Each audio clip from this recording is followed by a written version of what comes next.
Hello everyone. In previous lecture, we will discuss about the branches and importance of biochemistry. इस lecture में हम cover करेंगे nutrients.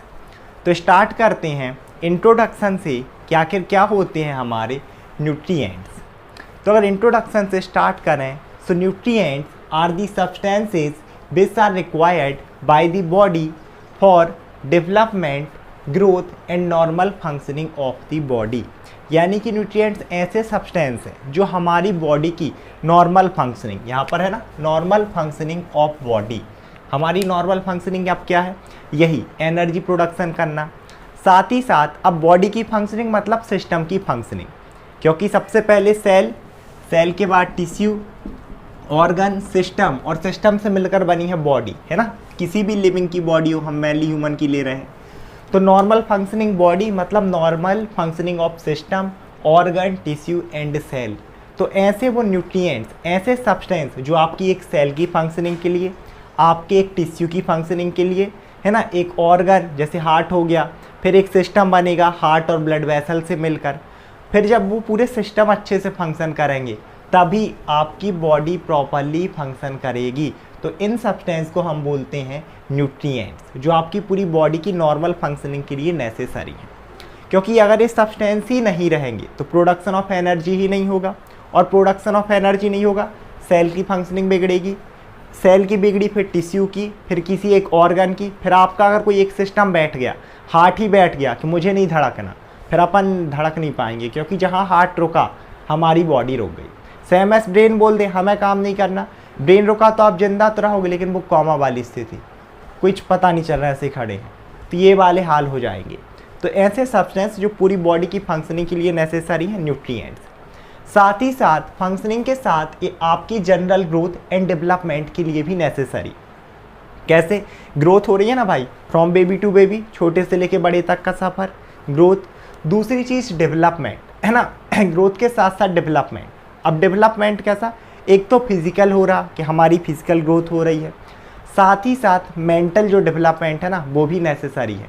पता चले अब कोई 20 साल का इंसान है लेकिन दिमाग बच्चा रह जाए, है ना, कई लोग रहते हैं ना, तो कहीं ना कहीं न्यूट्रिएंट्स का बहुत ज़्यादा रोल रहता है आपकी फिजिकल ग्रोथ में भी, फिजिकल डेवलपमेंट में भी, साथ ही साथ मेंटल, यानी कि एक बोलते हैं ना कॉग्निटिव वाली स्टेट, उसमें भी। आगे देखते हैं, अब हम इन न्यूट्रिएंट्स को है ना मेनली दो टाइप में क्लासीफाइड करते हैं। एक होते हैं हमारे मैक्रो न्यूट्रिएंट्स, एक होते हैं माइक्रो न्यूट्रिएंट्स। फिर से बट को तोड़ो, मैक्रो मतलब ज़्यादा, वहीं हम एक और देखेंगे माइक्रो मतलब कम।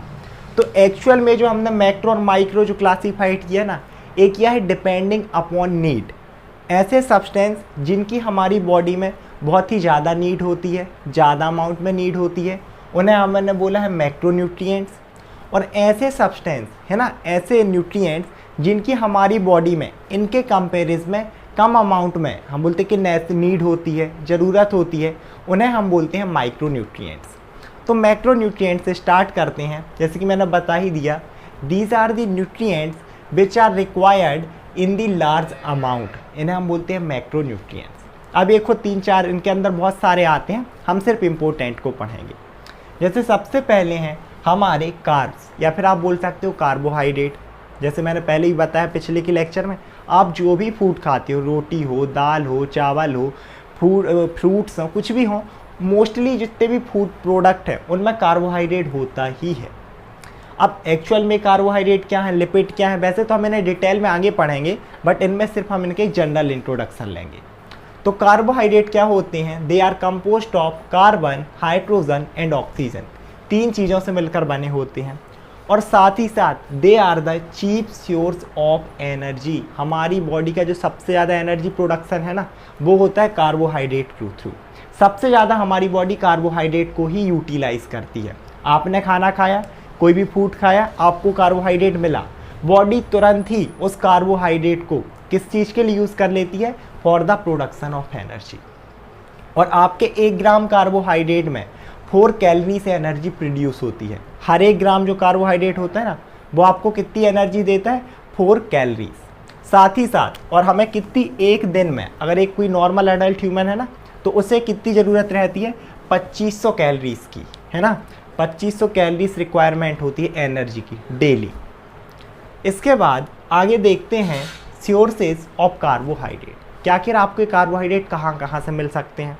तो वैसे तो ऑल फूड है, मैंने बोल ही दिया, लेकिन स्पेशली जैसे हम देखें तो ग्रेन्स या अनाज के दाने, जैसे चने के दाने पर्टिकुलरली आपने सुना होगा, और लोग बोलते हैं कि चने के दाने फुला के खाओ, मूंग के दाने हो गए, और भी जो पल्सेस हैं, जितनी भी दाल हैं, साथ ही साथ जो भी आपके डेयरी प्रोडक्ट हैं, आपका पनीर हो गया, दूध हो गया, घी हो गया, उनमें मिलेंगे। साथ ही साथ जो आपके फ्रूट्स हैं, है ना, आम पपीता, आप जो भी खाओ, साथ ही साथ वेजिटेबल, आलू टमाटर भटा लौकी, आप जो भी खाओगे, ऑलमोस्ट सारे फूड में कार्बोहाइड्रेट का एक अच्छा अमाउंट प्रेजेंट होता है।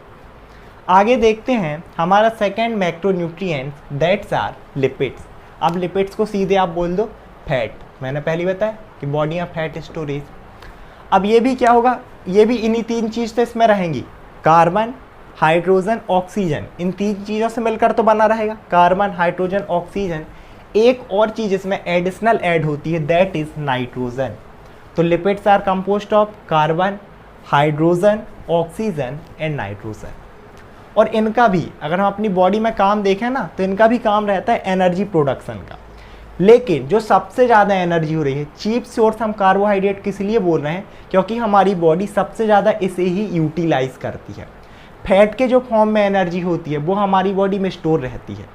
और पर्टिकुलरली जब आपकी बॉडी में कार्बोहाइड्रेट की कमी होगी, कोई उपवास है, ड्यूरिंग फास्टिंग, क्योंकि अब आप फूड नहीं ले रहे, कार्बोहाइड्रेट कम है, तब आपकी बॉडी इन फैट का यूज़ करती है for the production of energy. ये फैट कन्वर्ट होता है फैटी एसिड में, जो आपको एनर्जी देता है। वैसे इसमें इसका जो 1 ग्राम है ना, 1 ग्राम लिपिड, ये सबसे ज़्यादा एनर्जी देता है, 9 कैलोरीज। कार्बोहाइड्रेट का 1 ग्राम सिर्फ 4 कैलोरीज दे रहा था, ये 9, उससे डबल से भी ज़्यादा दे रहा। इसके बाद एक और इम्पोर्टेंट चीज़ कि आपके जो लिपिड्स हैं, all the lipids are insoluble in water. आपके जो लिपिड्स हैं वो वाटर में नहीं घुलते। एग्जाम्पल में आप तेल को ले लो, ऑयल, वो भी तो फैट ही है, लिपिड ही है। अब आप पानी और तेल को मिलाओ, कभी नहीं मिलेगा। कभी कढ़ाई होती ना, कढ़ाई कुछ खास सब्जी बनाओ, उसके बाद उसमें पानी डालो, तेल अलग ही ऊपर तैरता है, क्योंकि it is the example of lipid. तो इसके सोर्स क्या क्या हो जाएंगे, एक तो वही आपके डेयरी प्रोडक्ट, क्या क्या, जैसे आप देखो तो यहाँ पर चीज़ है, बटर है, मिल्क है। इसके साथ साथ आपके जो ऑयल्स है ना, अब ऑयल का तो आप लोग को समझ में आ गया होगा, तेल का भी समझ में आया, लेकिन आप लोग बोल रहे हो कि भैया मिल्क में कहाँ से अब आपको ऑयल मिल गया, लिपिड्स हमें कैसे मिल गया। तो अब आप कब नोटिस करना, कभी आप चाय बनाओ और चाय में नॉर्मल तो दूध डालते हो, लेकिन आप उसमें क्या करो, तो थोड़ी सी मलाई जो होती है ना, उसका अमाउंट डाल दो। उसके बाद आप चाय देखना, अलग ही उसमें एकदम बूंदे बूंदे तेल की, वो चाय का एकदम आपको ना कलर ही एकदम, स्ट्रक्चर ही अलग दिखेगा। जो पूरी तेल की बूंदे बूंदे ना ऊपर टाइप की जम जाती हैं, वही होता है आपके मिल्क के अंदर लिपिड, या फिर आप बोल सकते हो फैट। तो अब हम देखते हैं हमारा next macronutrients, that is protein. अब प्रोटीन क्या होगा, प्रोटीन भी 4 ही चीज़ से मिलकर कंपोस्ट होता है। It is compost of carbon hydrogen oxygen and nitrogen. अब इसमें आप लोग बोलोगे भैया ये 4 तो हमने पहले ही पढ़े लिपिड में, लेकिन दोनों में थोड़ा सा डिफरेंस है। लिपिड को अगर हम एक्चुअल में देखें ना, तो लिपिड से मेनली 3 चीज़ों से ही मिलकर बना होता है, जैसे कि कार्बोहाइड्रेट किस किस चीज़ से, आपका carbon hydrogen and oxygen. Sometimes है ना, समटाइम्स लिपिड में आपका नाइट्रोजन भी ऐड हो सकता है, साथ ही साथ समटाइम्स इसमें सल्फर ऐड हो सकता है, लेकिन मेनली इन 3 चीज़ों से है रहता है आपका कार्बन हाइड्रोजन ऑक्सीजन। लेकिन जो प्रोटीन है उनमें ये 4 चीज़ों कंपलसरी प्रेजेंट होती ही हैं, है ना, आपका carbon hydrogen oxygen and nitrogen. Protein में हमेशा प्रेजेंट रहेगा नाइट्रोजन, लिपिड्स में समटाइम्स नाइट्रोजन प्रेजेंट हो सकता है, समटाइम्स सल्फर हो सकता है, और ज़्यादातर टाइम सिर्फ ये 3 ही रहते हैं, कार्बन हाइड्रोजन एंड ऑक्सीजन। इसके बाद आगे देखें तो हम प्रोटीन को कहते हैं these are the building blocks of body. हमारे बॉडी के बिल्डिंग ब्लॉक्स, है ना। अब कैसे याद रख लो, सीधी जैसे बॉडी बिल्डिंग आ गई है ना, ये देखो बिल्डिंग ब्लॉक्स ऑफ लाइफ। तो बॉडी बिल्डिंग को आप वो कर लो, जिम वाले एकदम पुशअप्स मार रहे हैं, पूरे वर्कआउट कर रहे हैं, उनमें हमेशा एक चीज़ नोटिस करना कि आजकल जिम का ट्रेंड है, जो भी जिम जाएगा पहले से एक प्रोटीन शेक वो हाथ ही में लेके जाते हैं। पता चले गई तो जिम गए, जिम किए नहीं, वो शेक पी लिए प्रोटीन का, अब जिम ही नहीं हो रही, कितना ज़्यादा पी लिए। तो पर्टिकुलरली प्रोटीन क्योंकि आपकी मसल ग्रोथ करवाता है, और अगर आपकी मसल की ग्रोथ अच्छी होगी, मस्कुलर ग्रोथ अच्छी होगी, तो आपकी बॉडी की ग्रोथ भी अच्छी होती है। And that is the reason कि हमें ना बोलते हैं बिल्डिंग ब्लॉक्स ऑफ बॉडी। आगे देखें तो जैसे हमने कार्बोहाइड्रेट और लिपिड दोनों का फंक्शन देखा था, that is production of energy. और भी इनके बहुत सारे होते हैं, डिटेल में आगे देखेंगे। इसका भी फंक्शन होता है प्रोडक्शन ऑफ एनर्जी का, और सेम एज ऑलमोस्ट कार्बोहाइड्रेट के जैसे कार्बोहाइड्रेट क्या कर रहा था, 1 ग्राम जो कार्बोहाइड्रेट था वो 4 कैलोरी से एनर्जी दे रहा था। सेम एज इसमें भी है ना, थोड़ा बहुत ज़्यादा कम हो सकता है, बट ये भी ऑलमोस्ट 1 ग्राम जो प्रोटीन है ना, it gives 4 calories of energy. आगे देखते हैं हमारा next macronutrients, that is water. अब वाटर तो सबने सुना ही होगा, हमारी बॉडी में 60 to 70% वाटर ही है, और ये हमें एक ज़्यादा अमाउंट में चाहिए होता है। सुबह से शाम तक पानी हमें चाहिए ही चाहिए, है ना, खाना ना भी मिले तो चल जाएगा।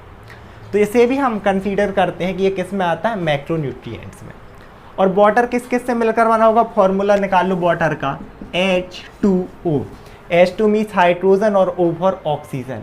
आपका जो वाटर वो किस किस से मिलकर बना है, it is composed of hydrogen and oxygen. और इससे हम बोलते हैं it is the basis of life. Basis क्या, जैसे एक होता है ना बेस है किसी भी चीज़ का, सेम एज जो हमारी लाइफ है उसका बेसिस है वाटर। आपने सुना ही होगा, जल ही जीवन है, जल है तो कल है, सेव वाटर सेव लाइफ। क्योंकि विदाउट वाटर हमें पता है कि जीना, क्योंकि हर एक चीज़ अभी ना इसको समझेंगे हम क्यों बोल रहे हैं बेसिस ऑफ लाइफ। इसके साथ साथ इट प्लेज क्रूशियल रोल, या फिर आप बोल सकते हो important role in our body, in our life. जो वाटर होता है ना हमारी बॉडी में, इसका बहुत इंपॉर्टेंट रोल है। देखते हैं कैसे। अब इसका रोल ऐसा नहीं है कि प्रोडक्शन ऑफ एनर्जी कर रहा, so it does not produce energy like carbohydrate, protein, lipid, कि जैसे आपने पर्टिकुलरली 1 ग्राम कार्बोहाइड्रेट खाया 4 कैलोरीज मिल गई, यहाँ है ना, आपने फिर 1 ग्राम प्रोटीन खाया 4 कैलोरीज मिल गई, 1 ग्राम आपने लिपिड खाया 9 कैलोरीज एनर्जी मिल गई। वाटर में ऐसा नहीं होता, इतनी ज़्यादा एनर्जी नहीं मिलती। लेकिन आपके वाटर के और भी बहुत सारे इंपॉर्टेंट फंक्शन है हमारी बॉडी में, mainly physiological function. Physiological function का क्या मतलब हुआ, फिजियोलॉजिकल फंक्शन का मतलब हुआ आपकी बॉडी फंक्शनिंग में जो सिस्टम आपके फंक्शन परफॉर्म कर रहे हैं। तो क्या क्या, जैसे सबसे पहला जो फंक्शन है दैट इज़ हाइड्रेशन। हाइड्रेशन का एक तो मतलब आप वाटर ही रख सकते हो कि वाटर के एक अच्छा अमाउंट, साथ ही साथ आपके अंदर जो बॉडी फ्लूइड्स हैं, मैंने बॉडी फ्लूइड्स वैसे अलग से पढ़ाया है सेपरेटली, आप लोग उसे भी देख सकते हैं। तो बॉडी फ्लूइड का एक लेवल मेंटेन करके चलना, क्योंकि आपने कभी भी देखा वाटर की कमी गर्मियों में यूजुअली होती है, क्योंकि स्वेटिंग के थ्रू वाटर बाहर बह रहा। तो अब देखना लोग चक्कर खा के गिरते रहते हैं, स्पेशली कॉलेज और स्कूल में तो लड़कियाँ गिरती ही रहेंगी। तब उन्हें दिया जाता है ग्लूकोज की बॉटल, पानी, नमक या शक्कर का घोल, क्योंकि क्या हो सके फिर से उनकी बॉडी हाइड्रेट हो सके, जो डिहाइड्रेशन हो गया उनकी बॉडी में। इसके बाद जो नेक्स्ट फंक्शन है, जैसे मैंने बोला था कि it is the basis of life. हम क्यों बोल रहे हैं इसको बेसिस या base of life, reason is that it form basis of blood, lymph, saliva, bile and बहुत सारी चीज़ें जिनका ये बेसिस बनाता है ना। आपका ब्लड है, इसमें सबसे ज़्यादा परसेंट है ना वाटर का ही रहता है, 90% तो आप समझ लो कि वाटर ही ब्लड में। सेम एज जो लिम्फ है, इसमें भी 95% almost water, saliva almost 98 to 99% water. Same as यहाँ पर बाइल में भी ऐसे ही 90% से ऊपर वाटर ही होता है। फिर इसके बाद है कुछ अलग सब्सटेंस के, उसमें कुछ ऑर्गेनिक सब्सटेंस हों, कुछ इनऑर्गेनिक सब्सटेंस हो, कुछ आयंस हैं, बट मेनली वाटर। और अब इसी से इसका फंक्शन देखना, ब्लड का क्या फंक्शन है, ट्रांसपोर्टेशन ऑफ न्यूट्रिएटिव सब्सटेंस। हमारी पूरी बॉडी में न्यूट्रिएंट्स जा रहे हैं ब्लड के थ्रू, यही ट्रांसपोर्ट कर रहा है ऑक्सीजन का, हार्मोन्स का, जो हमारी बॉडी की नॉर्मल फंक्शनिंग के लिए ज़रूरी है। तो इसी से एक वाटर का फंक्शन निकलता है ट्रांसपोर्ट मैकेनिज्म में। दूसरा फंक्शन हम इन्हीं हेडिंग से देखेंगे, जैसे उसने क्या किया, बेसिस ऑफ लिम्फ। लिम्फ का क्या फंक्शन है, डिफेंस मैकेनिज्म। खुद ब्लड का फंक्शन डिफेंस मैकेनिज्म, तो ये डिफेंस मैकेनिज्म के लिए भी ज़रूरी है। इसके बाद आगे देखें तो सलाइवा। अब सलाइवा क्या है, डाइजेस्टिव जूस। इसके अलावा आप और भी चीज़ें, बाइल भी यहाँ तक कि डाइजेस्ट, ये भी डाइजेस्टिव जूस है। और आप देखोगे तो आपका गैस्ट्रिक जूस है, पेनक्रियाटिक जूस है, ये सारे किस चीज़ में हेल्प करते हैं, डाइजेशन में।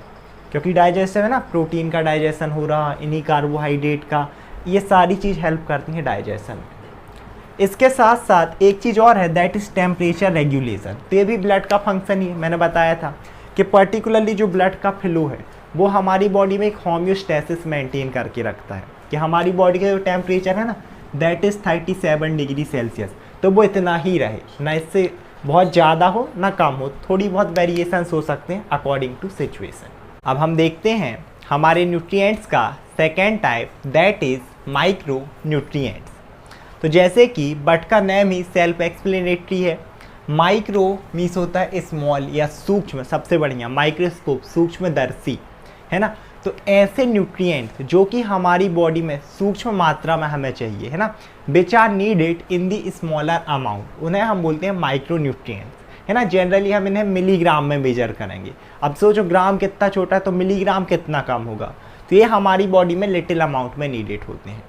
और जनरली इन्हें ये दो टाइप के रहेंगे, पहला है हमारा विटामिन और सेकेंड है मिनरल्स, मेनली ये दोनों हैं। स्टार्ट करते हैं विटामिन से। तो अब विटामिन कौन कौन से हैं? पहली चीज़ तो vitamin are the organic substance या फिर ऑर्गेनिक न्यूट्रिएंट्स। ऑर्गेनिक का क्या मतलब है कि पर्टिकुलरली जो हमारे विटामिन हैं इनमें कार्बन प्रेजेंट होगा। ऑर्गेनिक मीन्स ऐसे सब्सटेंस जिनमें कार्बन प्रेजेंट हो। And they play very crucial role in overall functioning of body. हमारी बॉडी में जितनी भी फंक्शनिंग हो रही हैं ऑलमोस्ट सारे फंक्शनिंग में विटामिन का बहुत ज़्यादा रोल है। कुछ कुछ फंक्शन मैं यहाँ भी बताऊँगा, डिटेल में जब हम विटामिन पढ़ेंगे ना तब वहाँ पर देखेंगे। इसके साथ साथ हम विटामिन को खुद मेनली दो टाइप में क्लासीफाइड करते हैं। The first one is water soluble and the another one is fat soluble vitamin. Water soluble का क्या मतलब हुआ? ऐसे विटामिन जो बॉटल में घुल जाएं, which are soluble in water, क्या आप पानी में डालो और घुल गया, वो होते हैं वाटर सॉल्यूबल। और ये इनके अंदर दो आएंगे, आपका vitamin B and vitamin C. देखो याद रखना इजी है। वाटर आप कैसे लिखोगे? इस तरीके से वाटर हम लिखेंगे, इस तरीके से वाटर लिखेंगे। और यहीं से विटामिन बी, देखो बी आप बोल सकते हो बाबा, विटामिन बी एक सा हो रहा ना प्रोनाउंसिएशन, अगर आप देखोगे तो इससे याद रख लो कि वाटर मीन्स विटामिन बी आ ही जाएगा इसके अंदर। और विटामिन बी इसके अंदर है तो उसके नेक्स्ट वाला भी इसी के अंदर। तो विटामिन बी और जो सी हैं they are the water soluble vitamin. इसके बाद अगर दोनों के स्पेसिफिकली बात कर रहे हैं तो विटामिन बी का हमारी बॉडी में एनर्जी प्रोडक्शन में बहुत ज़्यादा रोल होता है। विटामिन बी1 आपने सुना होगा, विटामिन बी, है ना, vitamin बी2, vitamin B3, vitamin B12, vitamin बी7, ऐसे करके बहुत सारे होते हैं। 12 तक हम जनरली रखते हैं।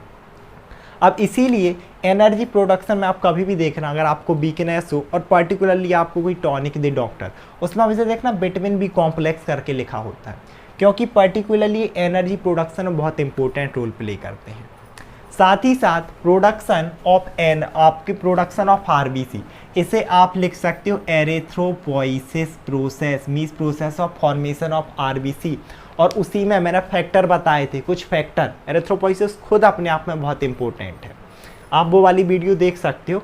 उसी में मैंने बताया था फैक्टर्स, जैसे हाइपोक्सिया था, उसी में हमने देखा था विटामिन। तो स्पेसिफिकली विटामिन बी12 का मैंने बताया था कि क्या करवाता है, synthesis of DNA in RBC. RBC के अंदर जो डीएनए है ना उसका सिंथेसिस करवाता है विटामिन बी12, जो कि एक मैच्योर हेल्दी आरबीसी के प्रोडक्शन में बहुत ज़्यादा इंपॉर्टेंट है। इसके बाद आगे देखते हैं विटामिन सी का फंक्शन। तो पर्टिकुलरली ये करता है कोलेजन का सिंथेसिस। कोलेजन क्या है? कोलेजन होते हैं फाइबर्स जो आपके जितने भी कनेक्टिव टिश्यू है ना मेनली उनमें प्रेजेंट होते हैं, ब्लड वेसल में प्रेजेंट होते हैं। और सिंथेसिस करना मीन्स एक टाइप से इकट्ठा करवाना, संश्लेषण करवाना। तो इसमें अगर पर्टिकुलरली इसकी और डेफिशिएंसी भी हो जाती है ना कई बार कोलेजन की, तो आपको स्कर्वी रोग, अगर आपने सुना हो स्कर्वी डिसीज़, जैसे मसूड़े से खून निकल रहे हैं क्योंकि कोलेजन फाइबर जम नहीं पा रहे, टूट रहे हैं। सेम एज अगर इसकी विटामिन बी की कमी है तो पर्टिकुलरली बेरी रोग सुना होगा, स्किन रिलेटेड रहते हैं, सफ़ेद सफ़ेद धब्बे आना। नेक्स्ट टाइप को देखते हैं, दैट इज़ फैट सॉल्यूबल। ऐसे vitamin which are soluble in fat, मतलब ऑयल में जो सॉल्यूबल हो। इसके अंदर आते हैं 4, याद रखना है तो कीड़ा से याद रख सकते हो। वैसे तो ये 2 आ गए, इन 2 को छोड़कर बाकी पूरे फैट सॉल्यूबल में ही आएंगे। और अच्छा वर्ड है कीड़ा, मतलब विटामिन के, vitamin E, vitamin D and vitamin E. तो विटामिन हम के से ही याद कर स्टार्ट करते हैं। विटामिन के वैसे भी सबने सुना होगा रक्त का थक्का जमना, है ना, ये बहुत ज़्यादा 10th 11th 12th सब में ऑब्जेक्ट आता है। कौन सा विटामिन रक्त जमने के लिए आवश्यक है? विटामिन के। इसके साथ साथ इम्यूनिटी में भी इसका रोल काफ़ी रहता है। नेक्स्ट देखें तो विटामिन ई, इसका इम्पोर्टेंट रोल होता है इम्यूनिटी में ही, साथ ही साथ फर्टिलिटी में भी इसका काफ़ी इम्पोर्टेंट रोल है। नेक्स्ट अगर हम देखें तो विटामिन के, अब विटामिन डी, तो विटामिन डी से हमने सुना होगा, वो सूर्य की रोशनी में वैसे विटामिन डी मिलेगा, विटामिन डी मिलेगा। सूर्य की एक्चुअल में किरणों में नहीं होता, कि लाइट रेस में नहीं है, लेकिन जैसी वो लाइट रेस है ना हमारी बॉडी में एंटर करती हैं पर्टिकुलरली, तब इसका सिंथेसिस हमारी बॉडी में बढ़ जाता है। और इसका बहुत इंपॉर्टेंट रोल है आपकी बोन की ग्रोथ में, आपके जो टीथ हैं इनमें पर्टिकुलरली विटामिन डी का बहुत इंपॉर्टेंट रोल है। और इसकी अगर किसी में डेफिशिएंसी, तो वो देखो ना सुखंडी रोग, रिकेट्स रोग सुना होगा एकदम, जिसमें आजकल तो ये बहुत ज़्यादा है, स्पेशली गर्ल्स में तो बहुत ही ज़्यादा है। एकदम देखना आजकल के अजीब ही टाइप का, ऐसे पता चले इंसान, लड़कों में भी है, ऐसे सर है, ऐसे गर्दन है, ये दो हाथ हैं, ये दो पैर, मतलब समझ में ही नहीं आ रहा बॉडी है कहाँ, बस हाथ पैर दिख रहे हैं, लिम्स बस दिख रहे हैं, बाकी थोरैक्स और एब्डोमेन गायब है। इस तरीके की हालत, ये सुखंडी, विटामिन डी की कमी से हो जाती है, बोन ग्रोथ नहीं हो पाती।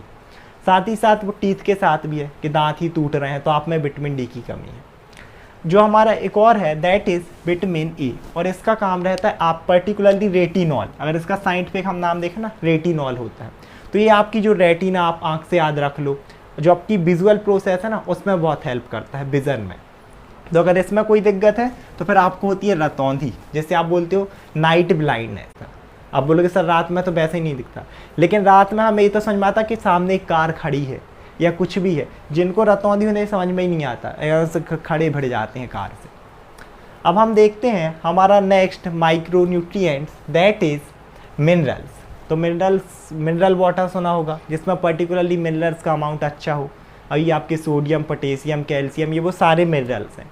विच आर दी इनऑर्गेनिक सब्सटेंस, मतलब इनमें कार्बन नहीं होता। अब सोडियम में थोड़ी ना कार्बन होता है, उसका फॉर्मूला देख लो Na, बस सोडियम और कुछ नहीं है। जिंक में देख लो, सिर्फ जिंक है, इसमें थोड़ी ना कार्बन आएगा। अब इनको भी हम दो टाइप में क्लासीफाइड कर देते हैं।